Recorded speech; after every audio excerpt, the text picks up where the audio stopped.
আসসালামু আলাইকুম। চলে এসেছি নতুন আরও একটি রান্না নিয়ে। সো আজকে আমি রান্না করব মুরগি। তো প্রথমেই হচ্ছে আমি কিছু টমেটো কষলে নিচ্ছি, কেটে নেওয়ার পরে তারপরে এগুলো হচ্ছে সিদ্ধ করব।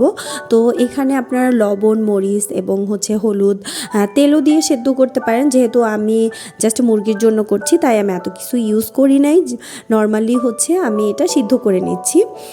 সিদ্ধ করে সসের মতো করে আমি ফ্রিজে রেখে দিয়েছি। এরপরে হচ্ছে মুরগি রান্নাটা। তো মুরগিটার হচ্ছে লেগ পিস আছে, কিছু অংশ হাড়গোড় আছে। তো এই হাড়গোড়গুলো হচ্ছে সাধারণত বাসায় রান্না করে আমরা খাই, আর বাকি যেগুলো চিকেন ফ্রাই এবং পাস্তা নুডলসের সাথে খাই। তো এগুলো হচ্ছে রান্না করব, যেহেতু টেস্ট হয় না ব্রয়লার মুরগি, তাই একটু ভেজে নিতে হয়। ভেজে নিলে এটা একদম দেশীয় ভাবে খাওয়া যায় আর কি। দেশীয় মুরগির যেরকম একটা টেস্ট আসে ওইরকম ভেজে যদি রান্না করা যায় তাহলে ওইরকম টেস্ট আসে। তো একটু ভেজে নেওয়ার পর একটু ব্রাউন, হালকা ব্রাউনভাবে আসার পরে আমি নামিয়ে নিয়েছি। এরপরে মশলা, আদা বাটা, জিরা বাটা, তারপরে হচ্ছে লং এলাচি এবং পেঁয়াজ, জিরা সব বাটা দিয়ে দিলাম। এরপরে 2টা গোলমরিচ আমি আস্ত দিয়ে দিয়েছি, কারণ আমার হচ্ছে ভেঙে বা গুঁড়ো করে দিলে কালো গোলমরিচটা এটার ঘ্রাণটা একটু কড়া হয় দেখে আমি হালকা একটু ফ্লেভারের জন্য আমি আস্ত করে দিয়েছি। এরপরে ভাজা চিকেনগুলো আমি দিয়ে দিলাম। তারপর হালকা একটু কষিয়ে নিয়েছি। কষিয়ে নেওয়ার পরে আমি একটু পানি দিয়েছি।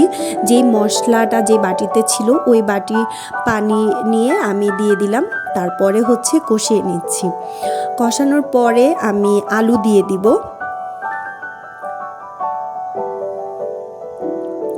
তো আমি আলুর স্লাইসগুলো কেটে রেখেছি এবং এগুলো আমি দিয়ে দিচ্ছি।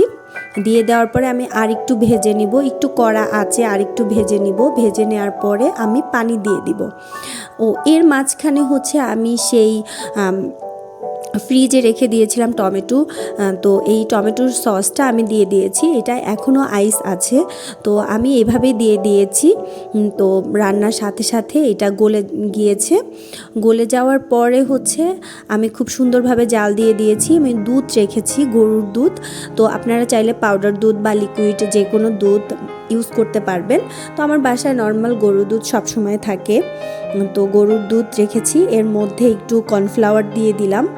তো কর্নফ্লাওয়ার দিয়ে সুন্দরভাবে নেড়ে চেড়ে আমি দিয়ে দিচ্ছি।